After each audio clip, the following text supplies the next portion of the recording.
नमस्कार.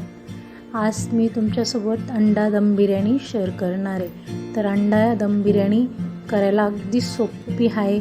अवघड वाटते पण अवघड काहीच नाही, अगदी सोपी आहे. भात लावायचा, ग्रेव्ही करायची आणि लेअर लावायचे आणि दम द्यायचा. झाली आपली दम बिर्याणी. तर इथं आपण कुकर ठेवायचा आहे, गॅसवर पाणी टाकायचं. इथं 5 ते 6 ग्लास मी पाणी टाकलेलं आहे आणि खडे मसाले टाकायचे. त्यात 5 ते 6 लवंग, 5 ते 6 मिऱ्या, 3-4 वेलदोडे, 2 तमालपत्र, दालचिनीचे तुकडे टाकायचे 2-3, अर्धा चम्मच जिरं टाकायचं, कोथिंबीर थोडीशी, एक हिरवी मिरची घेतली ती कट करून टाकली. तर कोथिंबीरमुळे त्याच्यामुळे आपल्या पाण्याला थोडं तांबूस कलर आलेला आहे, काही हरकत नाही. तर इथं तांदूळ टाकायचे, धुतलेले चांगले स्वच्छ तांदूळ धुवून घ्यायचे. तांदूळ टाकायचे आणि मीठ टाकायचं. मीठ थोडं जास्तच टाकायचं कारण आपलं जे एक्स्ट्राचं पाणी आहे ते निघून जाईल.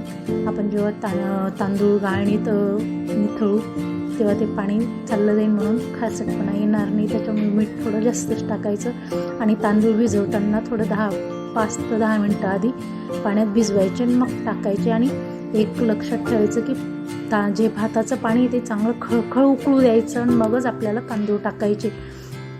इथं आता मी 7 ते 8 अंडी घेतलेली, त्यांना थोडी लाल चटणी, अर्धा चम्मच, थोडीशी हळद, धना पावडर टाकली, टॉस करून घ्यायचं. सर्व अंड्यांना आपली चटणी वगैरे लागेन असं एकजीव करून घ्यायचं. आता इथं आपला भात झालेला आहे.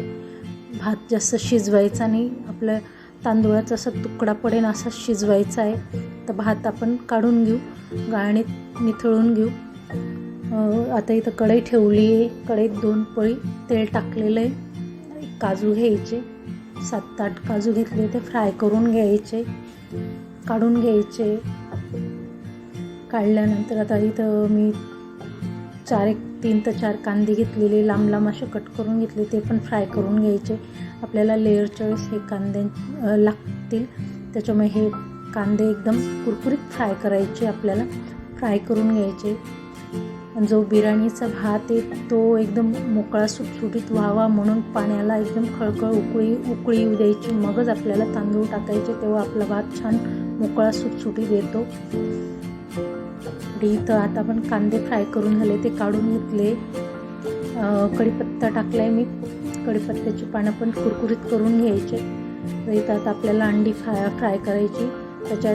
फ्राय करायच्या आधी आपल्याला अंडींना असे चिरा पाडून घ्यायचे, जेणेकरून आपली अंडी फुटणार नाही.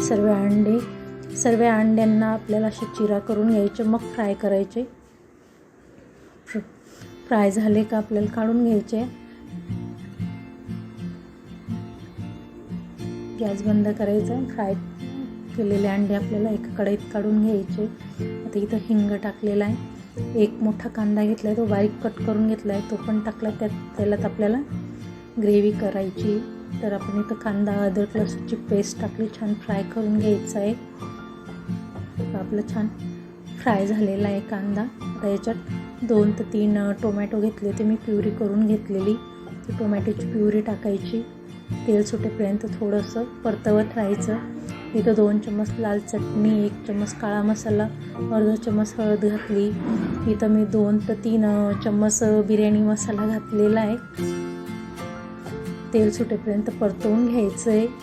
2 ते 2.5 चम्मच दही घालायची आहे. मिक्स करून घ्यायची, छान एकजीव करून घ्यायची. तेल सुटेपर्यंत आपल्या मसाल्याला शिजू द्यायचे. तेल छान सुटलेलं आहे आपल्या मसाल्याला. आता इथं पाणी ॲड करायचं. तुम्हाला एकदम घट्ट ग्रेव्ही हवी असेल तर पाणी एकदम थोडं किंचित घालू शकता. तर मी इथं ग्रेव्ही थोडी पातळ केली म्हणून थोडंसं जास्त पाणी घातलेलं आहे. तर चवीपुरतं मीठ घालायचं. अंडी सोडून द्यायची त्या ग्रेव्हीमध्ये. थोडी 5 ते 6 मिनटं उकळी आणायची आपल्याला.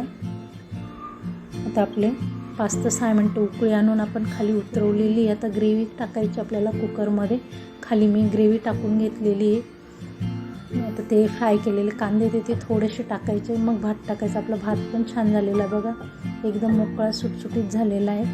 भात जास्त शिजवायचा नाही, कारण बिर्याणी करताना पण दम देऊ तेव्हा परत शिजतो भात, म्हणून भात करताना जास्त शिजवायचा नाही आहे.